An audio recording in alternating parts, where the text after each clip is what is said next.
This is the Family Money Adventure Show, the money and travel podcast helping you make money moves that feel right for your family.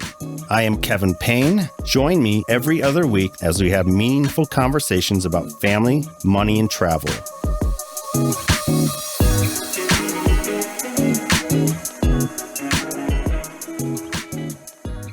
Today, we're talking about how to build a freelance writing business. Now, this is probably the number one question that I get asked as a content creator. How did you become a freelance writer? Well, several years ago, I started freelance writing as a way to generate more income for our family.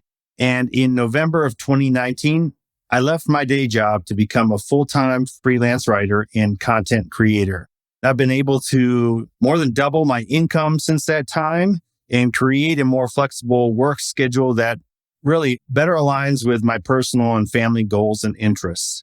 Now, freelance writing isn't easy. And if you hate to write, it's probably not for you.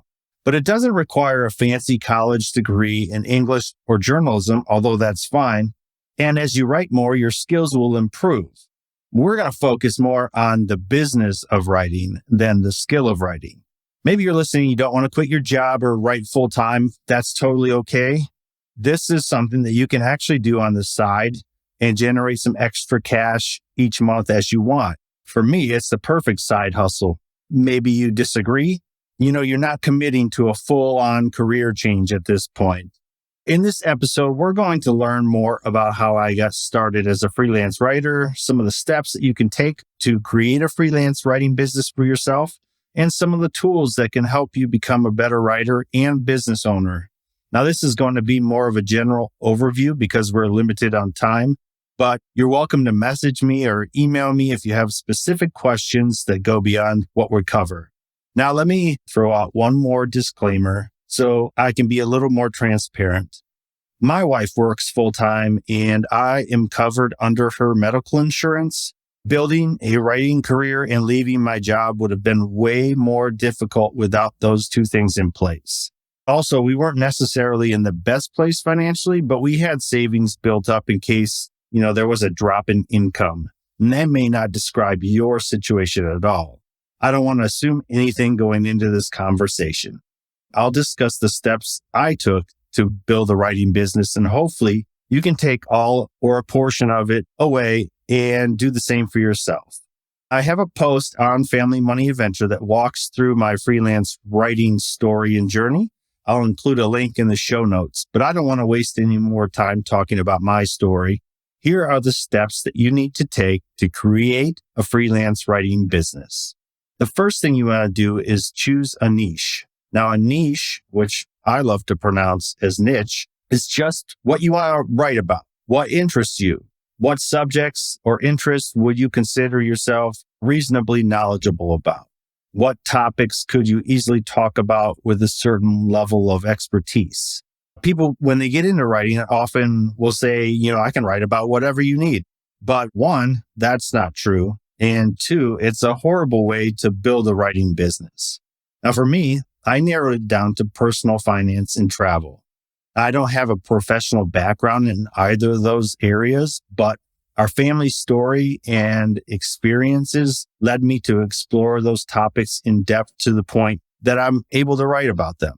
Now, if you're not sure about what to write about, it's okay to experiment. It's okay to write about several different topics and see what fits, see what you like writing about the most.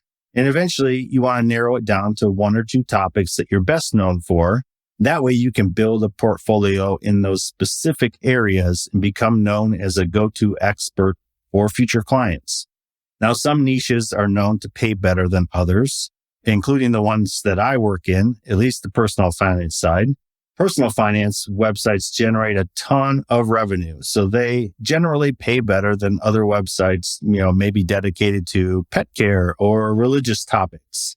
So you want to keep that in mind so that you have realistic expectations going into this. The next step you need to take is to create a portfolio. Basically, a portfolio is a space online to display your work as you try to gain new clients. For me, Family Money Adventure is my portfolio. If you head over to the website, you'll see there's a page specifically dedicated to my portfolio titled Hire Me. I was building a business as a content creator through Family Money Adventure at the same time as becoming a writer. So it was a natural fit for me to launch my own website. It gave me some writing experience, and also it allowed me to have samples to share with clients before I landed paid gigs. You don't have to actually blog to have a website. The whole website could just be your portfolio.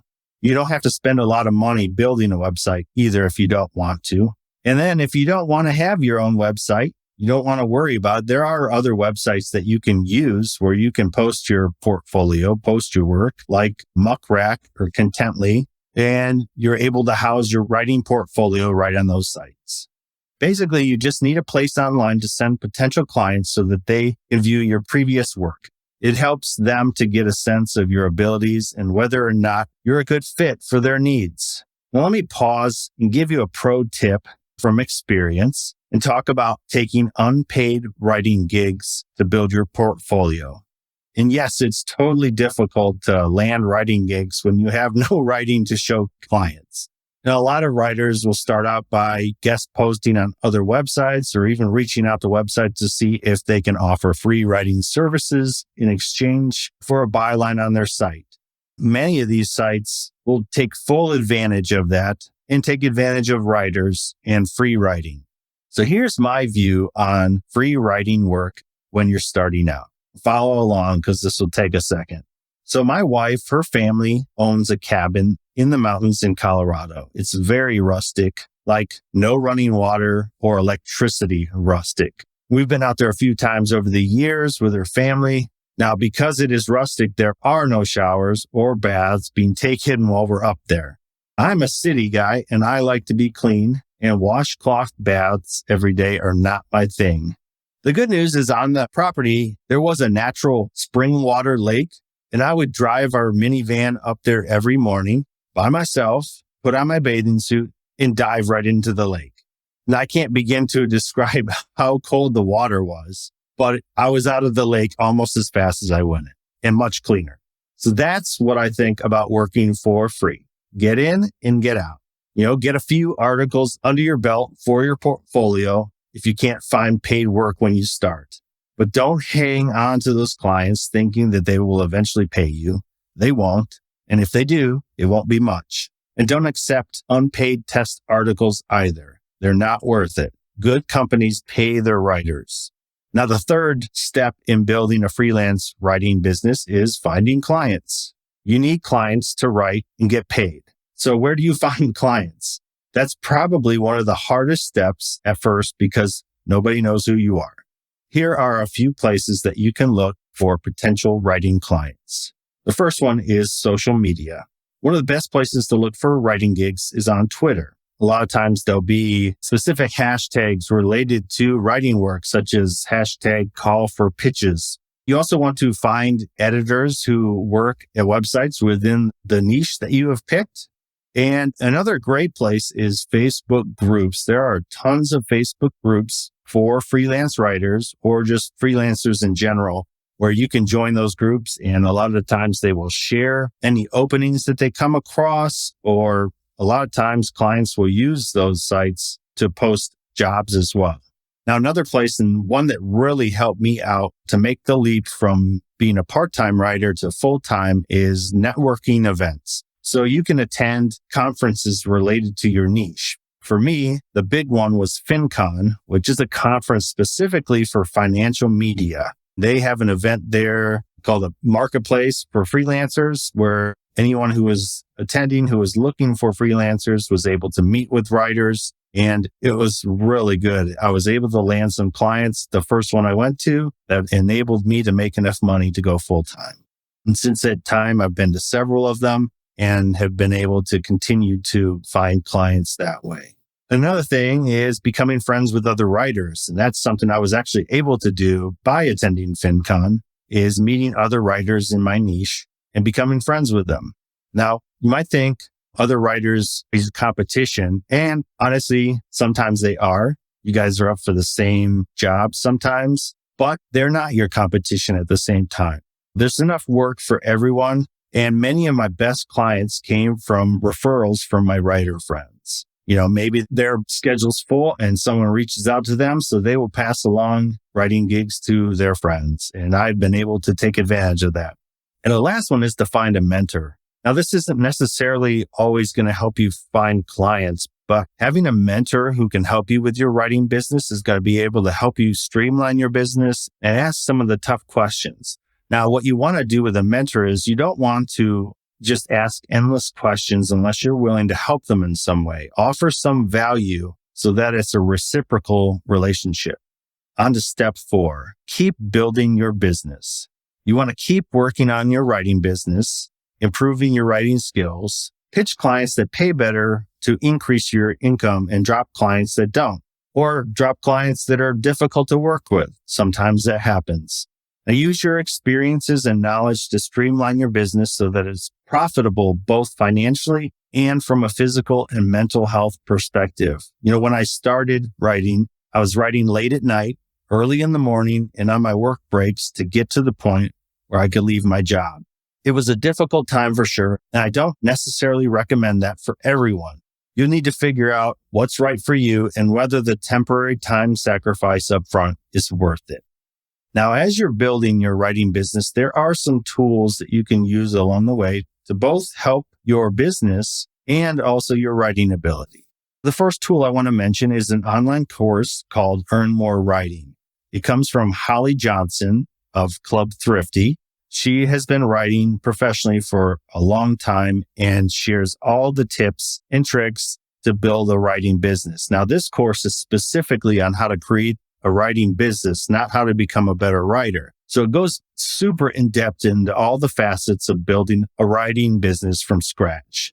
And course members also get access to a private Facebook group where you can ask questions and receive more tips to become a professional writer. I took part in this course when I first started, and it probably, other than attending FinCon, was one of the biggest things that helped me to become a full-time writer.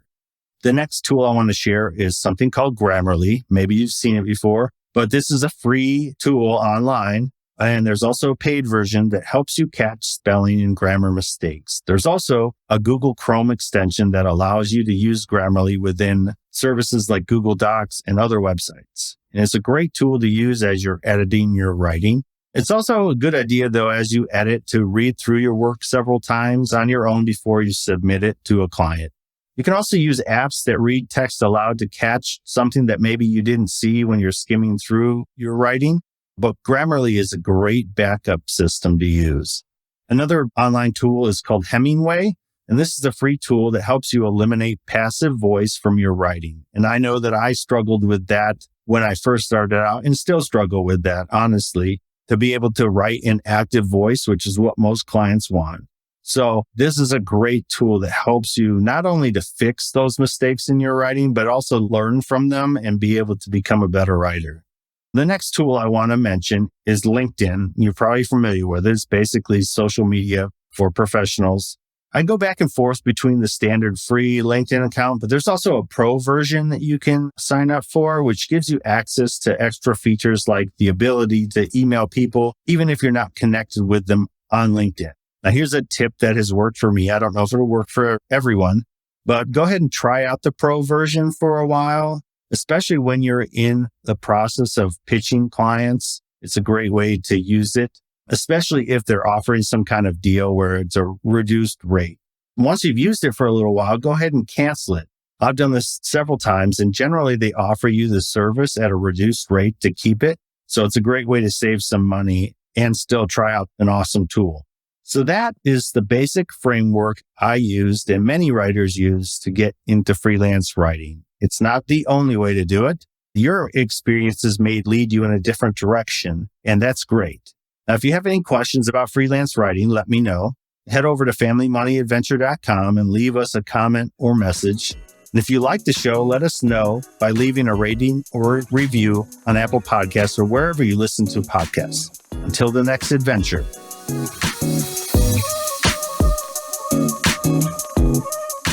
We want to hear from you. What topics would you like to hear us cover in upcoming episodes? head over to FamilyMoneyAdventure.com and leave us a comment or message. And hope you will join us for these empowering and hopefully entertaining discussions. It's time to take control of your money and pursue what you've always wanted. Until the next adventure.